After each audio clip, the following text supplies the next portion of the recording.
it right off the get-go. My great goal for you this afternoon is for you to walk out with three things. One of them will be an validation of what I'm already doing. Because my full assumption in here is that every teacher in this room, every administrator in this room, regardless of whatever level you're coming from, is a highly competent person in the classroom, a highly competent instructional person.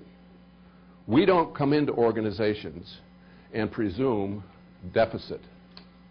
What we do is we come into organizations and we say, we are going to offer you some research from a perspective that many of you already have, and so you will be highly validated when you walk out of here. A measure of success for you today will be to walk out of here and say, I'm already doing that, and I've seen that at work in my classroom.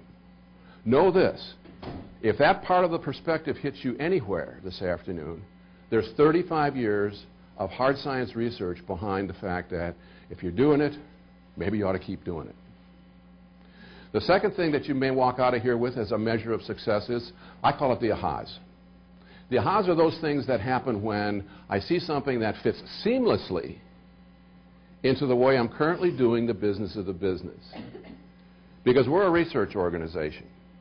I'll show you research, I'll show you recommendations, I'll show you model strategies. What I will not do today is tell you, you need to change your teaching.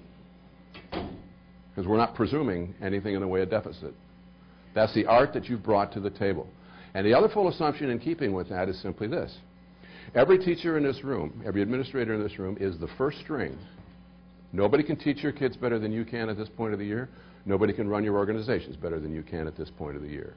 So when I ask you to come through to looking at some of this research from a position of strength, the strengths that you have in the art that you bring to your job and to your kids.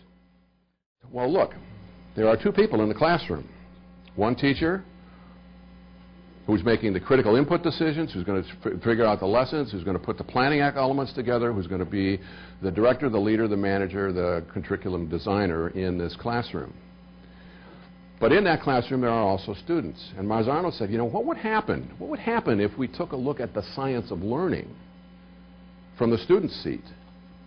What would happen if we explored the possibilities of what do my kids need from my teaching in order for them, in this performance-based society of ours, i.e. standards, in order for them to learn more effectively and demonstrate that knowledge. Because when the rubber meets the road, you all know as this season comes up, who is going to be tested and where the data is going to lie, don't you? It isn't us.